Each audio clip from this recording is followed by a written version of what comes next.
Well, I have stated this has been a political witch hunt from the start. There was very many constitutional violations. I objected to it. As you can see, Councilmember Knight didn't even show up today. He did not even approve of the hearing officer. I tried to get the other members recused for violations, but that didn't happen. As you can see, everything was pre-prepared and completed, and I fully expected a censure letter. I fully expected it. So I'm going to keep moving forward. I represent the Southeast, and I am very accountable. I'm very conservative. As one of the only conservative members on council, that's why this was a political witch hunt. What did the resolutions say? There's so many resolutions, and that's another thing people need to know. There's 2 council members that are currently rewriting the ethics violation resolutions and codes. So they didn't agree with it. So that'll be coming up for a vote.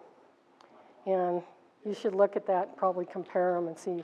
Because a lot of this was, unknown. I believe I'm the very first council member that a censure letter has ever been provided. And ultimately, emotionally, how are you feeling right now, considering the fact that Douglas Bruce was taken away to prison, your friend, potentially the crux of this whole ethics investigation with you? How are you feeling, and how would you react to your constituents about all that? well, I think if anybody loses a friend, and he was put in prison unjustly, I think if people went back and looked at the original tax trial, Judge Ann Mansfield would not let into evidence that the IRS had actually cleared Mr. Bruce. At the end, she changed the jury instructions to say that the trial or the violations occurred someplace in Colorado. So that thing was totally political. It was a political witch hunt.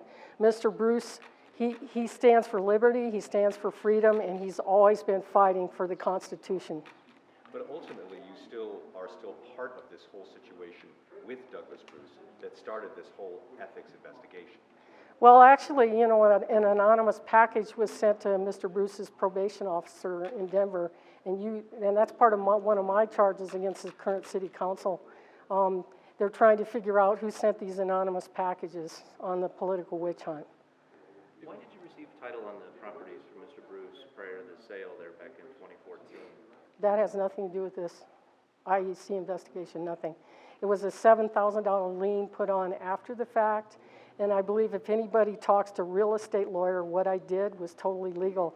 And that's another thing that council doesn't understand. They went by whatever they were provided, and there was so much misled information in there, and you should read it. It's amazing. It would seem like this is a slap on the wrist. There's no real punishment here. Is that how you would describe it today? And that's, yes, I would totally, it's just a slap on the wrist. I'm a conservative, I'm going to hang in there. Most of the folks on the council are pretty liberal. They're into spending. I'm into accountability. And I believe if people would look at it, one of the last things I tried to do, I spent $10,000 of my own money to talk about the 2C tax increase. Well, I think people would really love to know that we're only going to warranty the roads for 2 years now. And I think that's appalling. I sent a lot of research. The minimum requirement for roads is 5 to 10 years for warranty. But speaking of accountability, I mean, isn't Mr. Bruce accountable for the liens that were on the properties that you kind of helped him with? Mr. Bruce has nothing to do with my ethics violation. Is this the end of the ethics investigation? Do you plan to appeal? Where does this go from here? I haven't decided yet. Looking back and looking forward, Douglas Bruce's involvement with you and involvement in this whole situation, would you tell Helen Collins if you could go back in time, would you do everything the same? Would you do it differently? I do it exactly the same. The other thing people don't realize is the house in question at Samuel Point was Mr. Bruce's mother's house. My mother passed away when I was 3 days old. What I did was totally legal. I did a pass-through deed, and the charge, the $7,000, was dismissed. And if you read the regulations, the IEC cannot make up charges, and that's exactly what they did. They charged me with 3 additional charges. So again, and it's all over the media, it's in the paper, it's on the radio, it's on TV. I wish you would splice it the way it is, truthful and ethical. Then tell us in your words how it would be truthful and ethical. Go ahead and describe it to us. So that way we have your side of the story. So you can say it in clarity right now. I can provide you, one of the things, Mr. Bennett, the president of council, was provided all the information, all the motions and everything that was provided, which was not provided to council. Mr. Strand said it would cost the same to hire a hearing officer as it would be for council to hear me. And the council's here, they could have done this and saved the taxpayer a lot of money. They probably spent over $70,000 just to, put my name out there and be negative, on the ethics charges. So I disagreed with that. Councilmember Gabler, if you go to the Facebook page, and I've kept all this, very negative, total bias from the start. Keith King, when the original ethics convention violations were charged, he said I was guilty already. I mean, they didn't even let the process work itself out. The hearing officer that was hired lives out by Grand Junction. He doesn't even live in the area. He was paid $450 an hour. The prosecutor was paid $350 an hour.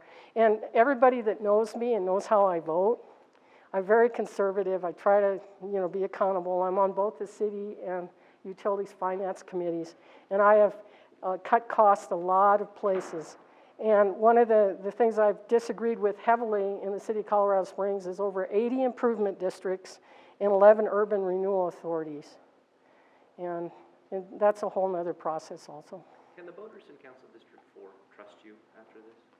Why are you questioning that? I didn't get recalled. But there's a censure on the record. Well, it's how you portray it, the media. And you're going to portray it as negative because that's what you're told to do. And you ask anybody that I've worked with in District 4, they'll tell you I'm at the HOA meetings, I go to all the little neighborhood meetings, I go to Deerfield Hills Community Center. Like Thursday afternoon, there's a Murray meeting, they're talking about crime. Crime is decreased in Southeast. And anybody that knows anything about city history, what you do is you run down a part of the city, and then, it gets run down, and then the developers and builders will go in there, they'll develop it at a lower cost. And right now, Southeast is a target for that.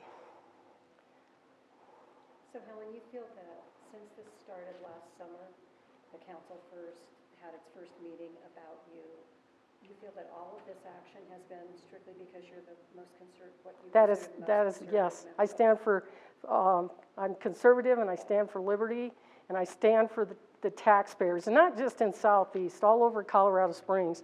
And that's, what's made me as effective as I am. There's a lot of people out there now that are starting to wake up and realize some of the issues that are going on. And I really appreciate people coming to council meetings and getting involved in public meetings. And the public meetings make people aware of what's going on. And, and there's a lot of law that can back up what's going on. One of the things, there's a public meeting tonight on expanding the shelter, and I know a lot of people don't like my views on that, but the country is $19 trillion in debt, and a lot of the money that's going to the shelter is a federal grant. So I don't believe in that. I vote against all the federal grants, basically. Anything else you want to add? No, I appreciate you coming today, and like I said, I asked my friends and family and everybody, I said, do not come today, because everybody that knows me and knows Mr. Bruce is a target. How do you think this decision now will affect how the council works together? Will this put everything to rest, or? Actually, I believe I've been really respectful with council. I mean, I haven't gone out on edge. I think anybody that's talked to me knows that. I still get along with everybody. And I know part of, political decisions are human behavior, so, I always try to be respectful and professional. Thanks for your time. Thanks a lot. Thank you, Helen. You have a nice day now, everybody.